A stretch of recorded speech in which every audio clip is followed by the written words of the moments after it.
Hello everyone. तो आज हम डिस्कस करने वाले हैं एक ऐसा क्वेश्चन जो कि शायद आपके मन में भी आया होगा। ठीक है, तो क्वेश्चन है दैट अगर वेलोसिटी का डायरेक्शन चेंज होता है तो हमें एक्सेलरेशन कैसे मिलता है।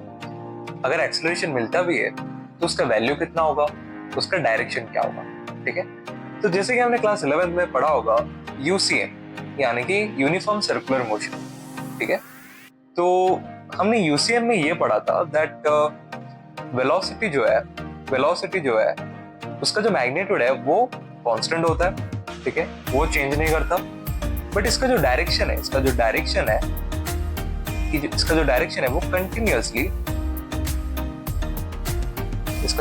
वो कंटिन्यूअसली चेंज करता रहता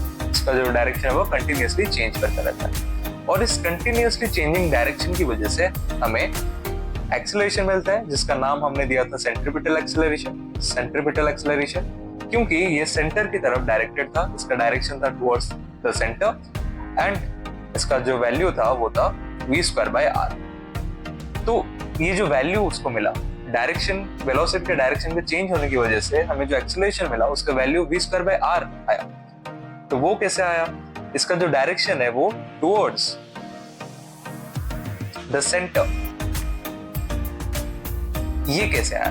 ठीक है, इसका जो डायरेक्शन है टुवर्ड्स द सेंटर कैसे आया और इसका जो मैग्नीट्यूड है वो v²/r कैसे आया, इसे हम डिस्कस करने वाले हैं इस वीडियो में। ठीक है, तो स्टार्ट करते हैं। तो सबसे पहले हमें ये समझना होगा दैट एवरेज एक्सेलरेशन क्या होता है। एवरेज एक्सेलरेशन का फॉर्मूला जो है वो होता है change in velocity vector on change in time. ठीक है, ओके। तो ये जो चेंज इन वेलोसिटी वेक्टर है इसे हम लिख सकते हैं final velocity vector minus initial velocity vector divided by the time interval. ठीक है, अब जो एवरेज एक्सेलरेशन है इसका डायरेक्शन हमें कैसे मिलेगा, इसका डायरेक्शन होगा जो इन दोनों वेक्टर को सब्ट्रैक्ट करने के बाद जो रिजल्टेंट वेक्टर हमें मिलेगा उसका जो डायरेक्शन होगा वही होगा एवरेज एक्सेलरेशन का डायरेक्शन। ठीक है, तो अब अगर मुझसे कोई पूछता है इंस्टेंटेनियस एक्सेलरेशन क्या होगा, इंस्टेंटेनियस एक्सेलरेशन निकालने के लिए ये जो डेल्टा टी हमने टाइम इंटरवल लिया है इसे हमें बहुत ही छोटा करना होगा, बहुत ही छोटा यानी कि टेंडिंग टू 0 करना होगा। ठीक है, जब हम इसे टेंडिंग टू 0 करेंगे तब जो एक्सेलरेशन का वैल्यू हमें मिलेगा वो होगा इंस्टेंटेनियस एक्सेलरेशन यानी कि एक्सेलरेशन एट अ मोमेंट। ठीक है, तो इंस्टेंटेनियस एक्सेलरेशन हम क्या लिखते हैं, dv/dt लिखते हैं। ठीक है, जहां पर कि dt जो है वो बहुत ही छोटा सा टाइम इंटरवल होता है। ठीक है, तो इसका जो डायरेक्शन है वो हमें कैसे मिलेगा, वो हमें इस dv का जो डायरेक्शन है वो जो छोटा सा चेंज इन वेलोसिटी है इसका जो डायरेक्शन है वही हमें इंस्टेंटेनियस एक्सेलरेशन का डायरेक्शन देगा। ठीक है, तो अब हमने देख लिया डेफिनेशन, अब हम इसे अप्लाई करते हैं इन सर्कुलर मोशन। ठीक है, तो मान लेते हैं मेरे पास एक सर्कल है जिसमें कि हमने एक पार्टिकल को कंसीडर किया, ये इसका इनिशियल पोजीशन है। ठीक है, ये सर्कल में मूव कर रहा है with uniform speed equals to v। ठीक है, यूनिफॉर्म स्पीड v से ये सर्कल में मूव कर रहा है और ये इसका इनिशियल पोजीशन है।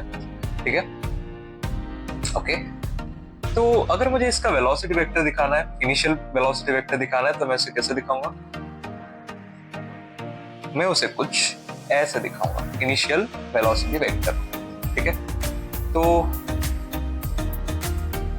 इनिशियल वेलोसिटी वेक्टर मेरा आएगा vj क्या। ठीक है, v इसका मैग्नीट्यूड होगा और j क्या उसका डायरेक्शन।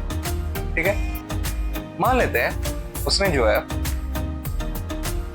है कुछ डिस्टेंस ट्रैवल किया कुछ टाइम इंटरवल में, मान लेते हैं डेल्टा टी टाइम इंटरवल में उसने कुछ डिस्टेंस ट्रैवल किया और फाइनली वो यहाँ पहुंच गया। ठीक है, अब इसका जो v फाइनल वेक्टर होगा वो कहां पर होगा, वो कैसा होगा, वो कुछ ऐसा होगा। ठीक है, तो अगर मुझे अभी v फाइनल वेक्टर लिखना है तो मैं इसे कैसे लिखूंगा। ठीक है, v फाइनल वेक्टर है, मैं इसे कैसे लिखूंगा।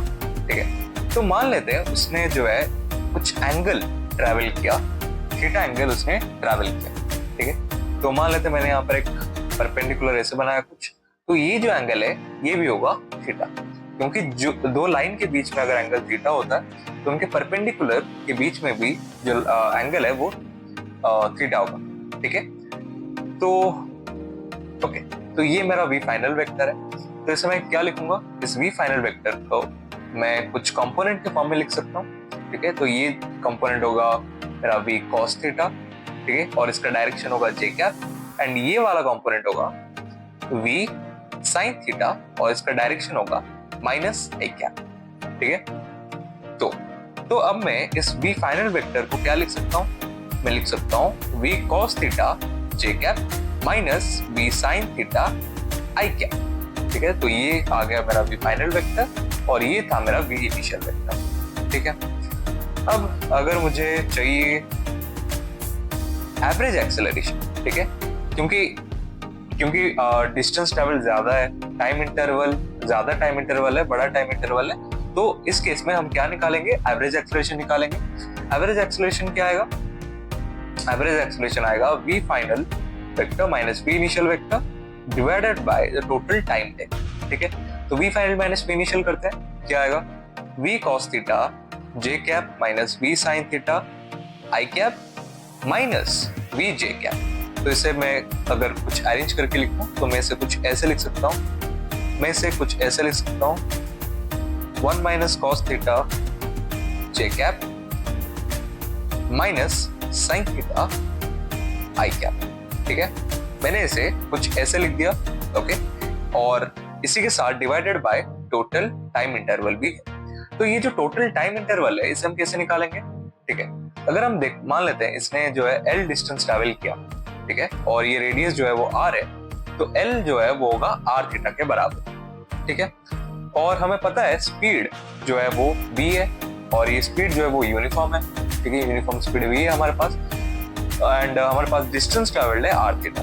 तो अगर मैं यहाँ पर टाइम कितना लगा अगर मैं निकालूं, डेल्टा टी अगर मैं निकालूं, मैं इससे लिख सकता हूँ R थीटा अपॉन v। ठीक है, सिंपली मैंने डिस्टेंस बाय स्पीड कर दिया। ठीक है, क्योंकि स्पीड जो है वो यूनिफॉर्म है। ओके, तो डेल्टा टी हमारा आ गया R थीटा बाय v। तो अगर मैं इस डेल्टा टी की जगह R theta by v put करता हूँ तो ये मेरा आएगा v square upon R theta. ठीक है, ये मेरा एवरेज एक्सेलरेशन आएगा v square upon R theta 1 minus cos theta j cap minus sine theta आई कैप। ठीक है, ये आ गया आपका एवरेज एक्सेलरेशन। ठीक है, अगर हमें थीटा का वैल्यू पता होगा, थीटा का वैल्यू अगर क्वेश्चन में दिया होगा तो हम इजीली जो है एवरेज एक्सेलरेशन निकाल सकते हैं। ठीक है, अब सवाल ये आता है अब अगर हमें इंस्टेंटेनियस एक्सेलरेशन चाहिए, इन दैट केस अगर हम देखें ये जो टाइम इंटरवल होगा ये बहुत ही छोटा होगा, टेंडिंग टू जीरो होगा। तो इस छोटे से टाइम में जो पार्टिकल है वो बहुत ही छोटा सा डिस्टेंस ट्रैवल किया होगा, यानी कि जो एंगुलर डिस्प्लेसमेंट है जो थीटा है वो भी बहुत ही छोटा होगा, यानी कि थीटा भी जो है वो टेंडिंग टू जीरो होगा, बहुत ही कम होगा। ठीक है, अगर हमें इंस्टेंटेनियस एक्सेलरेशन चाहिए। ठीक है, तो अगर थीटा जो है वो बहुत ही स्मॉल होगा, वेरी स्मॉल अगर थीटा है हमारे पास, तो इन दैट केस हमें पता है जो cos थीटा होगा उसका वैल्यू हम लिखेंगे अप्रोक्सीमेट वैल्यू हम लिखेंगे 1, और जो sin थीटा है इसका अप्रोक्सीमेट वैल्यू लिखेंगे हम थीटा। ठीक है, तो हमारा जो इक्वेशन आया था एवरेज एक्सेलरेशन का जो आया था फॉर्मूला जो कि था v square upon r theta 1 minus cos theta j cap minus sine theta आई कैप। ठीक है, तो अगर मैं इस फॉर्मूला में अगर मैं वैल्यू पुट कर दूं, cos थीटा को 1 पुट कर दूं, ठीक है, तभी एवरेज की जगह इंस्टेंटेनियस आ जाएगा। cos थीटा को अगर मैंने 1 पुट कर दिया और sin थीटा की जगह मैंने सिर्फ थीटा पुट कर दिया, ठीक है, तो आप देख सकते हो क्लियरली 1 माइनस 1 0 हो जाएगा। ठीक है, तो ये v square upon r theta और ये थीटा आ जाएगा, sin थीटा का थीटा आ जाएगा और ये डायरेक्शन आएगा माइनस आई कैप। थीटा से थीटा कैंसिल हो गया, क्या आ गया हमारे पास v स्क्वायर अपॉन r और जो डायरेक्शन है वो है माइनस आई कैप। यानी कि आप क्लियरली देख सकते हो दैट जो डायरेक्शन आया एक्सेलरेशन का, इंस्टेंटेनियस एक्सेलरेशन का, वो आया टुवर्ड्स द सेंटर, और हम बोल सकते हैं minus I cap direction. For this particular example ये आया माइनस आई कैप डायरेक्शन में, जो कि था टुवर्ड्स द सेंटर। अगर हम इस पॉइंट पे चले जाएं, ठीक है, अभी मुझे अगर इंस्टेंटेनियस एक्सेलरेशन का डायरेक्शन अगर मुझे कोई पूछे तो मैं बोलूंगा टुवर्ड्स द सेंटर कुछ ऐसा आएगा। ठीक है, अगर मैं इस पॉइंट पे चले जाऊं तो इस पॉइंट पे जो इंस्टेंटेनियस एक्सेलरेशन का डायरेक्शन होगा वो कुछ ऐसा होगा टुवर्ड्स द सेंटर। ठीक है, आई गेस आपको ये जो एक्सप्लेनेशन है आपको अच्छा लगा होगा। ठीक है, तो अगर ऐसे ही आपको वीडियोस चाहिए तो please do like this video and please subscribe the channel. ठीक है, थैंक यू सो मच।